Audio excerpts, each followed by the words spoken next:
আপনি যেটা পাননি সেটা আপনার জন্যই ভালো ছিল, কিন্তু এখন যেটা পাবেন সেটা আপনার অতীতের সকল দুঃখ ভুলিয়ে দিবে।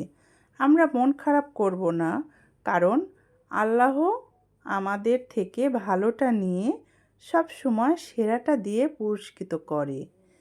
সব সময় আমরা আল্লাহর প্রতি বিশ্বাস রাখব। তিনি যেটা করেন সেটা সব সময় ভালোর জন্যই করেন। আমি কথা বলতে বলতে রান্না করছি, তো এখানে আমি পেঁয়াজটা লাল করে নিব। আজকে আমি দেশি মুরগির কষা করব, তো এই জন্য পেঁয়াজ লাল করে নিয়ে আদা রসুন বাটা দিয়েছি। এখানে আমি পেঁয়াজ বাটাও দিয়েছি, 2টা দারচিনি, 3টা এলাচ, লাল মরিচের গুঁড়ো দিয়েছি, কিছুটা হলুদ গুঁড়ো দিব পরিমাণ মতো। সব কিছু উপকরণ দিয়ে ভালোভাবে মশলাটা কষিয়ে নিব। মানে মুরগিটা আমার প্রতিদিনই প্রায় রান্না করতে হয়। বাচ্চারা মুরগির মাংসটা পছন্দ করে, গরুর মাংস খুব একটা খেতে চায় না। তো সুন্দর করে মশলাগুলো কষিয়ে নিয়ে ভালোভাবে মশলাটা কষালে মুরগির মাংসটা খেতে ভালো লাগে।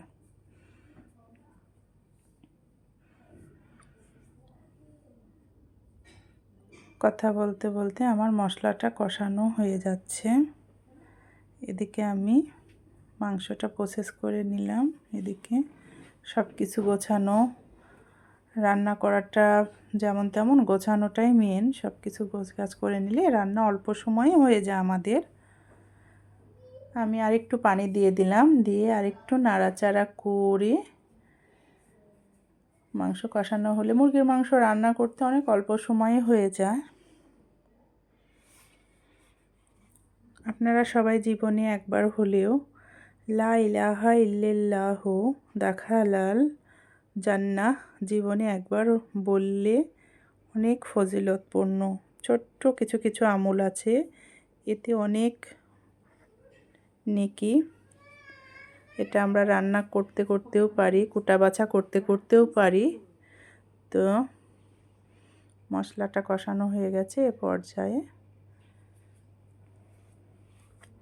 মাংস আলু দিয়েছি আমি 2-3টা বাচ্চাদের জন্য।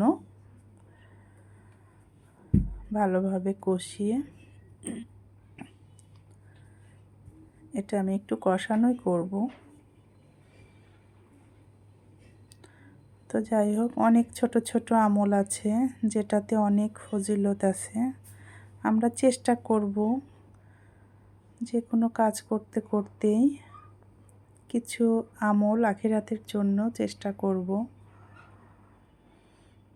শুধু তো দুনিয়া নিয়ে থাকলেই হবে না, আখিরাতের জন্য কিছু কিছু কাজ করতে হবে, সে চেষ্টাও করতে হবে। দুনিয়ার সব কিছু নিয়েই ব্যস্ত থাকলে আমাদের চলবে না। সবার মাঝে আখিরাতের জন্য কিছুটা আমল নিতে হবে। নাড়াচাড়া করে কালারটা অনেক সুন্দর এসেছে।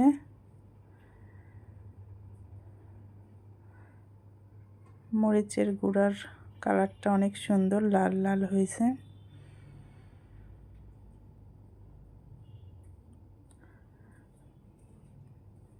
এবার আমরা কিছুক্ষণের জন্য এটা ঢাকা দিয়ে দিব।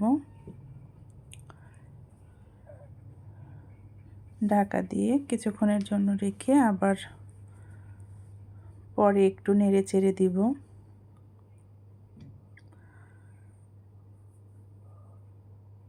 এবার আমরা উঠিয়ে দেখব কি অবস্থা। মুরগির মাংস কষালেই হয়ে যায় অনেকটা, কারণ এটা দেশি মুরগির মাংস, খুব অল্প টাইমেই হয়ে যাবে।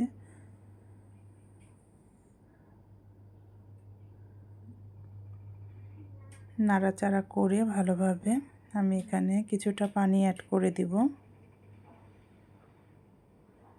কিছুটা পানি দিয়ে দিব এ পর্যায়ে।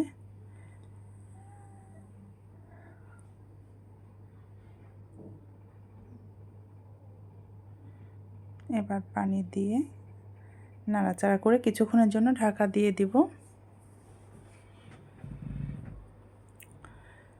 সুন্দরভাবে নাড়াচাড়া করে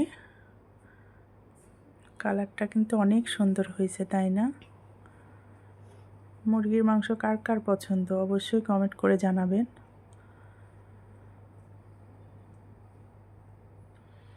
এবার ঢাকা দিয়ে দেব অল্পক্ষণের জন্য। এই তো এবার ফাইনাল লুক। আল্লাহ হাফেজ।